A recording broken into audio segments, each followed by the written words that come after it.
Hello students. Beta, in live classes we are doing advertisement and sometimes it happens because of network issue. Something is blurred in that and the students are not able to watch properly. ठीक है. And that is not visible. जो particular content होता है वो visible नहीं होता. And the videos which I send to you those are very long, so I thought that and some students were asking regarding notes. Ma'am please send the notes and I didn't include notes in those previous videos, so I thought there is a need to make another video. In that I will include my notes also.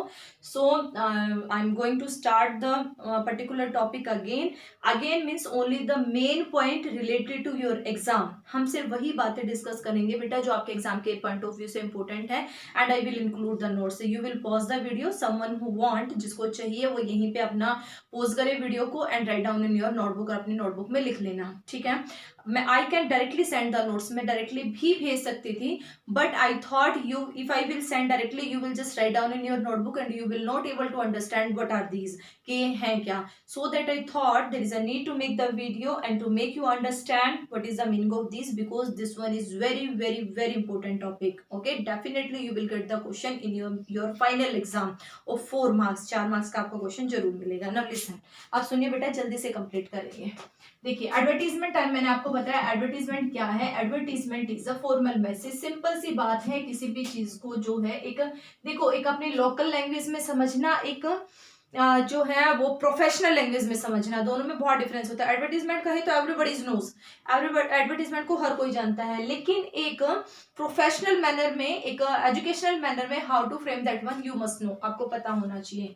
Advertisement क्या है? Formal message है. Forward. अब ये formal message किस लिए दिया जाता है, किसको दिया जाता है? Formal message given to public, जो कि पब्लिक को दिया जाता है. और किस लिए?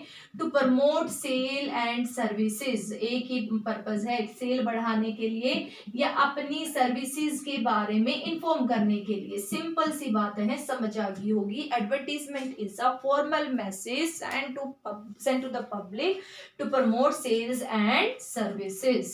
ठीक है. Now advertisement, this one is of 2 types, classified and display. ये सारी बातें आप लिख लेंगे, main point, if somebody want to, अगर कोई लिखना चाहता है. ठीक है. Advertisement, this one is of 2 type, classified and display. Then we discussed the difference between them. हमने बात की दोनों में डिफरेंस क्या है. क्लासिफाइड और डिस्प्ले में सबसे मेन डिफरेंस है पिक्चर का.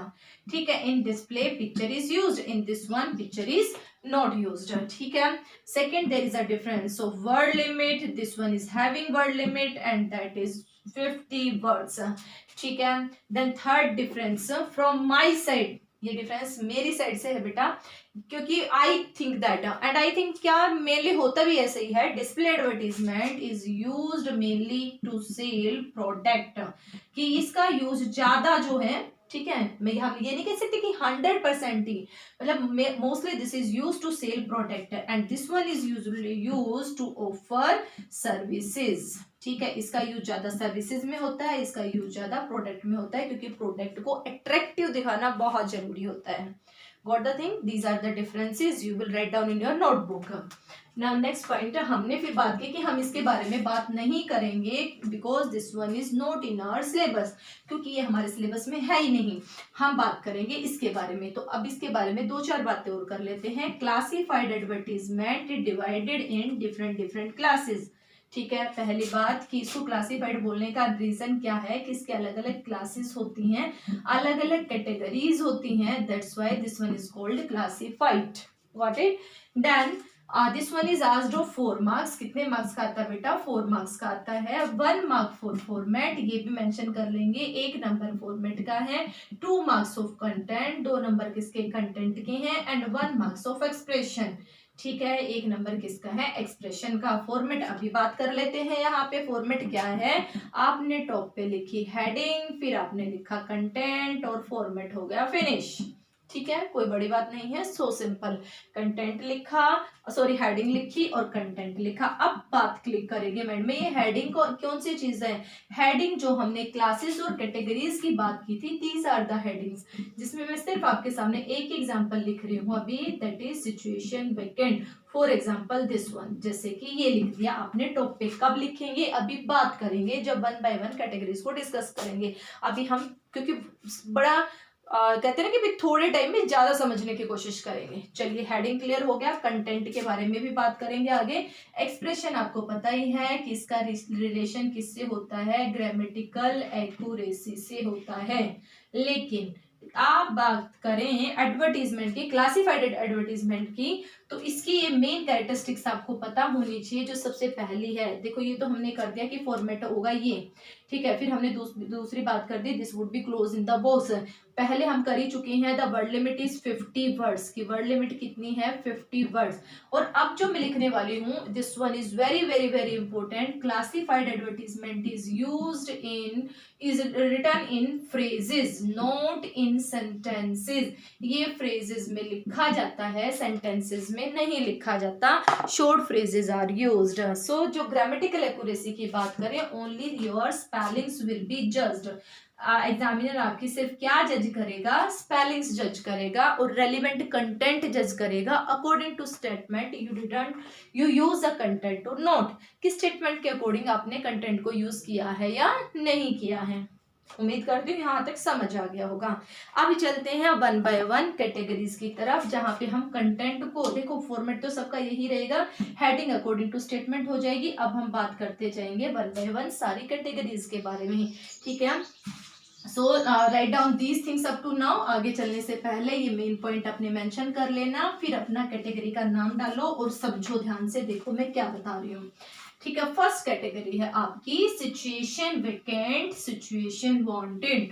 डिफरेंस पता होना चाहिए, ये नहीं कि आपकी हेडिंग ही रॉन्ग हो गई तो कंटेंट में चाहे आपने कितना ही अच्छा लिखा हो, एग्जामिनर देखेगा ही नहीं। उसे लगेगा कि बच्चे को जब हेडिंग ही नहीं पता तो कंटेंट भी गलत ही होगा। उसके पास बहुत सारी शीट होती है चेक करने के लिए, उसका आपके साथ कोई पर्सनल रिलेशन नहीं होता है, उसे तो फैक्ट्स से भरा हुआ आंसर चाहिए। If you are presenting then he will read out, he or she will read out, otherwise he or she will not read out your answer. तो सबसे आपकी प्रायोरिटी होनी चाहिए कि आपकी हेडिंग 101% करेक्ट होनी चाहिए। कंटेंट में थोड़ी गड़बड़ चल सकती है, लेकिन हेडिंग की गड़बड़ आपको बहुत बड़ा लॉस दे देगी, ठीक है। अब देखते हैं सिचुएशन वेकेंट, सिचुएशन वांटेड। देखिए बेटा, situation vacant, this one is written when any organisation want candidate. जब किसी ऑर्गेनाइजेशन को कैंडिडेट की रिक्वायरमेंट है तब लिखा जाता है situation vacant. If any person individual, ठीक है, एक आदमी, एक इंडिविजुअल को जो है वो जॉब की रिक्वायरमेंट होती है तब लिखा जाता है सिचुएशन वांटेड। बात क्लियर है सबके मन में, ठीक है। अब बात करते हैं कंटेंट की। ये तो आपने मतलब स्टेटमेंट में ये देखना है कि एडवर्टीजमेंट अगर वहां पे कोई ऑर्गेनाइजेशन इशू कर रही है तो सिचुएशन वेकेंट, वो जॉब के रिगार्डिंग है, ठीक है। अगर एक इंसान ही वो एडवर्टीजमेंट को इशू कर रहा है तो वो क्या है, सिचुएशन वांटेड। अब बात करते हैं कंटेंट की, ठीक है। सबसे पहले कंटेंट में हम बात करेंगे सिचुएशन वेकेंट की बेटा, ठीक है। आप ये सारी चीजें प्लीज मेंशन कर लेना नोटबुक में। पहली आपकी जो चीज होगी, देखो अब आप समझ जाओगे, लेकिन 1 महीने बाद, 2 महीने बाद, 3 महीने बाद, एग्जाम के टाइम पे आपका जो है वो फैब में, जैन में जब नेक्स्ट है उसमें ईयर में एग्जाम होगा, then there is a need to revise these when your unit test would be or the pre-board would be taken, then also there is a need to revise। कोई भी चीज permanent तभी होती है जो वो बार बार रिवाइज की जाती है। If you are having notes then you can revise, otherwise you have to read out the complete topic again and again. जितनी बार एग्जाम दोगे बार बार पढ़ना पड़ेगा, लेकिन अगर अभी पढ़ लिया तो आगे फ्यूचर में आपकी हेल्प हो जाएगी, ठीक है। चलिए सिचुएशन वेकेंट, सिचुएशन वेकेंट बेटा सबसे फर्स्ट पे लिख दिया आपने नेम ऑफ ऑर्गेनाइजेशन, ठीक है। नेम ऑफ ऑर्गेनाइजेशन भी किस ऑर्गेनाइजेशन में रिक्वायरमेंट है। Second, you will mention name and number of vacancy, name and number of vacancy, कि भी किस नेम की और कितनी वैकेंसीज की रिक्वायरमेंट है, क्लियर। अब बात करते हैं थर्ड, उस वैकेंसी के अकॉर्डिंग, उस पोस्ट के अकॉर्डिंग मेंशन करेंगे क्वालिफिकेशन। ये नहीं कि क्लर्क की तो पोस्ट है और क्वालिफिकेशन मेंशन कर रहे हो वहां डॉक्टर की, ठीक है। According to that post you will mention the qualification, got it. मान लो रिक्वायरमेंट तो है रिसेप्शनिस्ट की, वहां पे क्वालिफिकेशन डाल रहे हो एक इंजीनियर की, ठीक है। तो ये चीज आपने मेंशन करनी है, this would be according to your the post or the statement, what the post is given in your statement.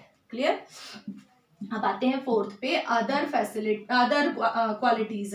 तो अदर क्वालिटीज में वो क्या क्या चाहता है, देखो अदर क्वालिटीज में वो स्पोकन के रिगार्डिंग बोल सकता है, ठीक है, कमांड ऑन दैट इंग्लिश, और इंग्लिश इज मस्ट।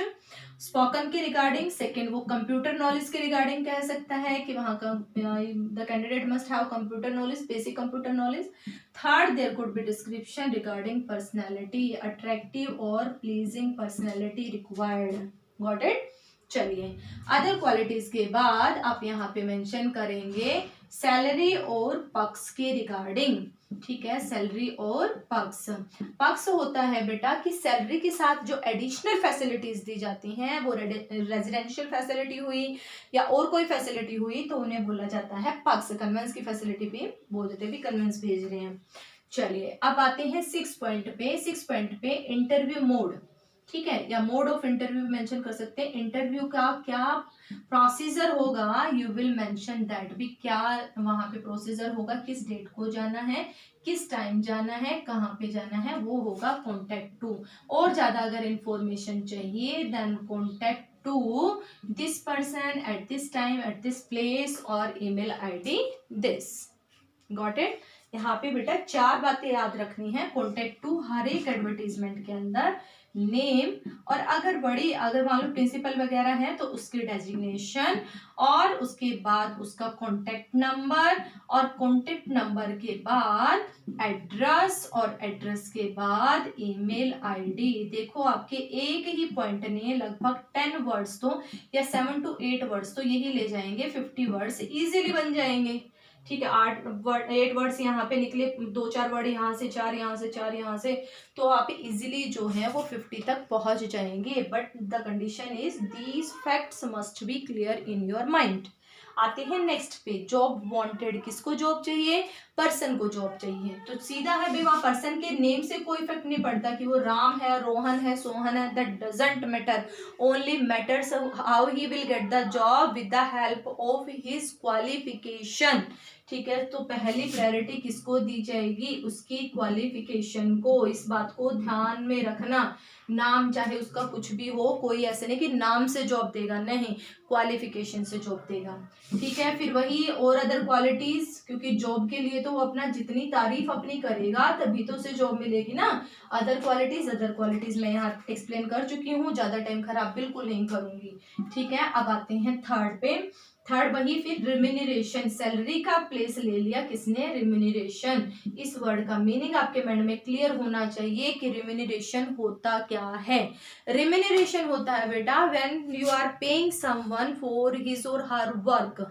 उसके काम के लिए कोई मजदूर है, मजदूरी की, उसको पेमेंट दी, वो उसका क्या है? रिम्यूनरेशन है, ठीक है। और किसी से कोई काम कराया, उसको पेमेंट कर रहे हो, मान लो आपने घर में बिजली वाला ही लगाया है, तार वगैरह लगा रहा है, और उसके बाद जो उसका मटेरियल है उसके पैसे तो अलग, बाद में जैसे बोलते हैं ना दिहाड़ी, ठीक है, वो क्या बोली जाती है आपकी? रिम्यूनरेशन। हिंदी में बोलते हैं इसको पारिश्रमिक, ठीक है।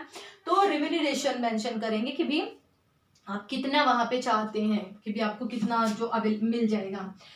देन व्हेन टू कॉन्टेक्ट आप मेंशन करेंगे पर्टिकुलर टाइम पीरियड कि कब आपसे कांटेक्ट किया जाए, क्योंकि ये नहीं कि रात को 12 बजे फोन करने लग जाए कि इस टाइम आ जाओ जॉब पे, ठीक है। व्हेन टू कॉन्टेक्ट, और फिर कॉन्टेक्ट टू में यही सारे पॉइंट जो मैंने यहाँ पे मेंशन किए थे। I hope you got the thing. समझ आ गई होगी, नहीं आई वीडियो को रोको, फिर से सुनो, जरूर समझ आएगी। चलिए नेक्स्ट कैटेगरी पे जाते हैं बेटा। नेक्स्ट कैटेगरी, एक कैटेगरी में 6 कैटेगरी कंप्लीट करेंगे हम, इसीलिए तो मैंने वीडियो बनाई है कि थोड़ा सा एक शॉर्ट ट्रिक के साथ समझेंगे। वो थोड़ा डिटेल में गई थी वो वाली वीडियोस, ये शॉर्ट ट्रिक के साथ और मेन पॉइंट्स को कवर करेगी सिर्फ, ठीक है।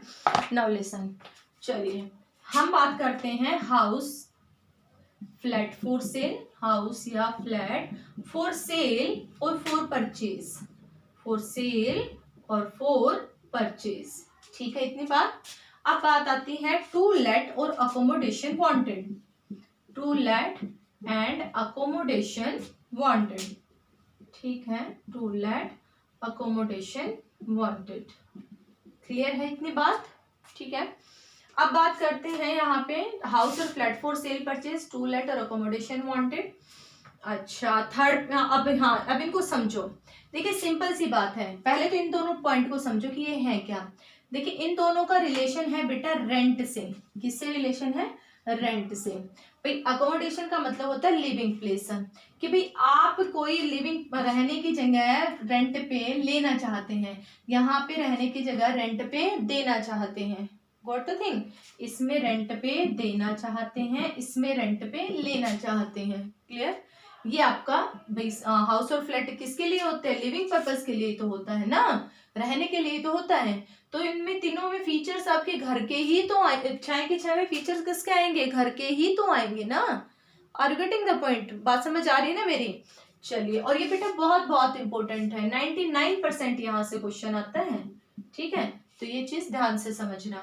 अब बात करते हैं कि इसके फीचर्स क्या होंगे और स्टार्टिंग में इनमें सब में डिफरेंस क्या होगा।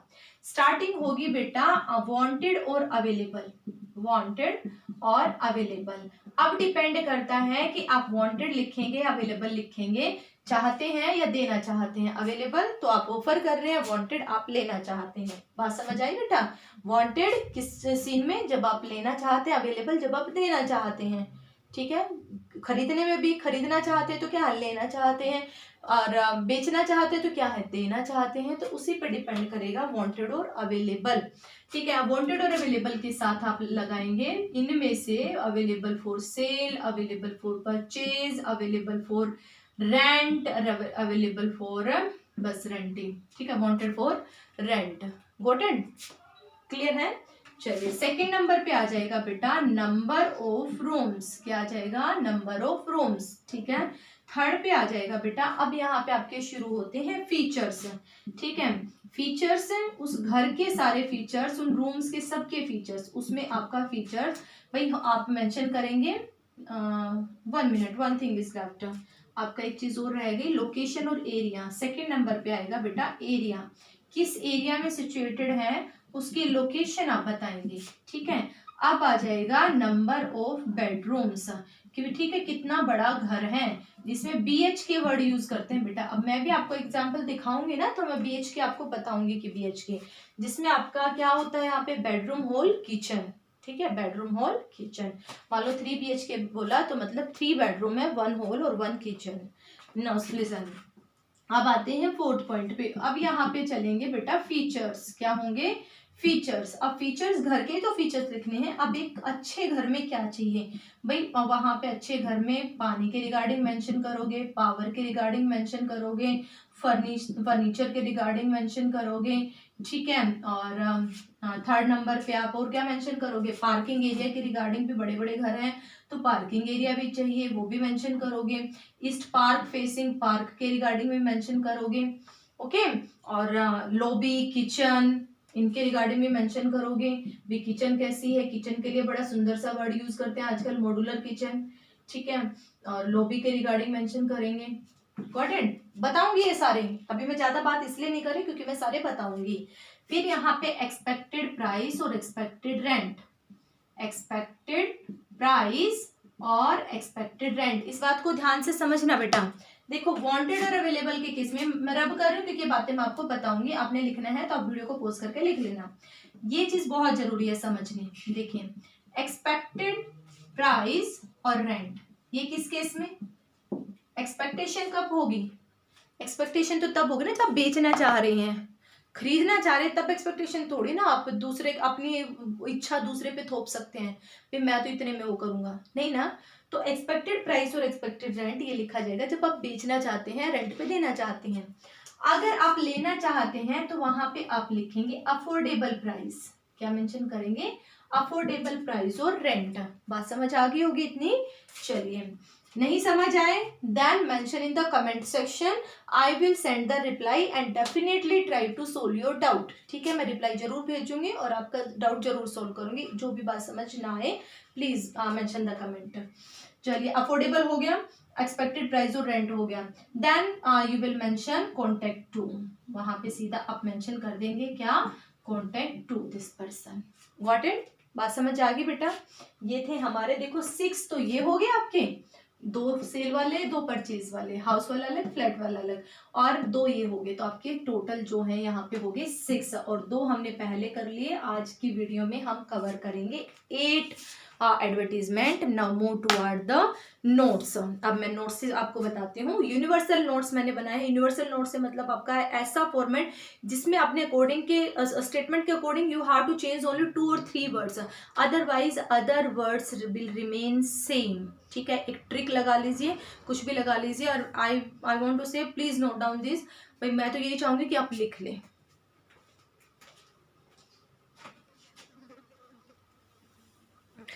ना लिसन बेटा, देखिए यहाँ पे ये फॉर्मेट है जिसमें मैंने देखो नेम ऑफ इंस्टीट्यूट लिख दिया। आप अपने स्टेटमेंट के अकॉर्डिंग मेंशन करेंगे। In such manner situation vacant would be written name of institute which is given in your statement. जैसा स्टेटमेंट में गिवन है ना, वो इंस्टीट्यूट का नेम उठा लो, सीधा लिखो invites application for the post of, जिस पोस्ट के लिए स्टेटमेंट में गिवन है वो मेंशन करो। ठीक है, candidate must be between the age group, ये वो लाइन उठाई हैं जो सब में चल सकती हैं। क्वालिफिकेशन आपको अपनी तरफ से यहाँ पे ऐड करनी पड़ेगी। ठीक है, उसको छोड़ना मत। ठीक है, लेकिन ये वो लाइन है जो उसमें भी चल जाएंगी जहाँ थोड़ी बहुत क्वालिफिकेशन ना भी लिखी हो आपने। मान लो रिसेप्शनिस्ट है या वो आ जाते हैं, कुछ ऐसे बच्चे हैं जो ज़्यादा डिटेल नहीं कर पाते, आपको उस टाइम पे क्वालिफिकेशन नहीं पता हो, सपोज करो आप ही ऐसी सिचुएशन में फंस गए, आपको क्वालिफिकेशन समझ नहीं आ रही, तो इतना लिख दो। ठीक है, candidate must be between the age group of this and this, having a pleasant good in communication skill. Pleasant personality आएगा बेटा, यहाँ पे वर्ड रह गया हैविंग अ प्लीजेंट पर्सनैलिटी। ठीक है, ये भी लिख लेना। Good in communication skills and well mannered, remuneration and other benefits are in accordance with the central government. देखो सैलरी इज नेगोशिएबल, ये भी लिखा जाता है।